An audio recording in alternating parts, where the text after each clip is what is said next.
A very special thanks to Tracy Robillard for this head scratcher of a story. So early in my real estate career, I was helping a young couple, also friends of mine, with the purchase of their first home. They were on a budget and were looking in a small city outside of Ottawa to maximize their purchase power and be close to family. This small town had been hard hit with economic despair, so prices were low, and let's just say some of the inhabitants were a little rough around the edges. This is what is known as foreshadowing. So we showed up at the appointed time to find a cute little bungalow with what appeared to be partial closet contents on the front and back lawn. A shirt here, a boot there. It was very odd. I went to open the lockbox and there was none. A quick call to the agent and I was told that the owner had removed the lockbox but was on her way home to let us in. Great news, I thought, and told the buyers what was happening. So this rusty little sedan pulls in on two wheels, and a frenzied mom with a bunch of kids crammed in the back jumps out apologetic and full of oversharing explanations.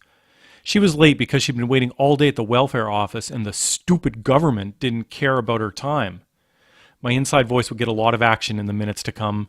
Little did I know what was in store.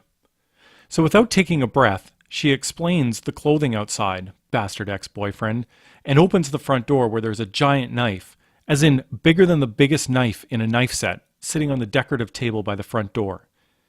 She grabs it apologetically and again with the oversharing dismisses it with, if that bastard shows his face here again, he's going to get what's coming to him, along with his drug dealer who keeps showing up looking for money. What? So at this point, I want to not see the house. My clients want to not see the house, but we were already in the front door and are committed. So we figure, keep it friendly, a quick look around, and we're out. So we look to the left where there's an open concept living dining kitchen, which is a great vantage point to see what looks like an episode of Hoarders. Dirty dishes on every surface, right down to the stereotypical massive spaghetti sauce pot on the stove with sauce spilled down the sides. Meanwhile, my new friend just keeps talking about how it's been such a hard week, what with the fighting with the boyfriend, and then her twins got lice. Lice? At which point I involuntarily start scratching, just in case I now have lice, and make a mental note to shave my head immediately after the showing. Every room gets progressively worse, and in the master bedroom I find the other half of the long clothes stacked up in a mountain about 2 feet from the ceiling in the middle of the bed. The homeowner is still talking, but I'm no longer listening. I'm scratching at my new lice and plotting my exit strategy. We are almost at the front door when the seller reminds us that we haven't seen the basement yet. Great! And I am just too polite to not see the basement, and truthfully, still kind of in shock.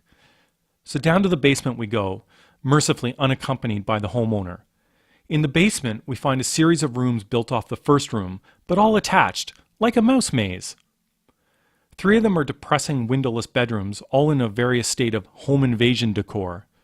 One of them had nothing but a dartboard in it, with a picture in the middle of it, presumably of the bastard who was going to get it. Note, judging by the dart holes all over the wall and not in the actual dartboard, he was in no imminent danger based on aim. So we plan our exit strategy. I tell my clients, just go to the door, put on your shoes, and go. I will say our goodbyes. The exit was less eventful than the entrance. That might be a win. I thanked the seller for letting us in and told her I would let the agent know what my clients thought. Out to the car I went, opened the door, and grabbed the Purell I keep tucked away for such occasions. My clients and I had a Purell toast to celebrate the end of that particular tour, and we resumed the rest of our home tours. I did call the agent back and asked if she'd been inside the house since she'd listed it.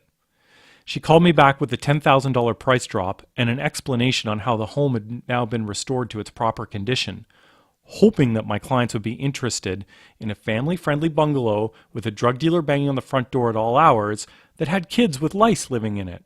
We took a pass on that one. Not sure if it ever sold.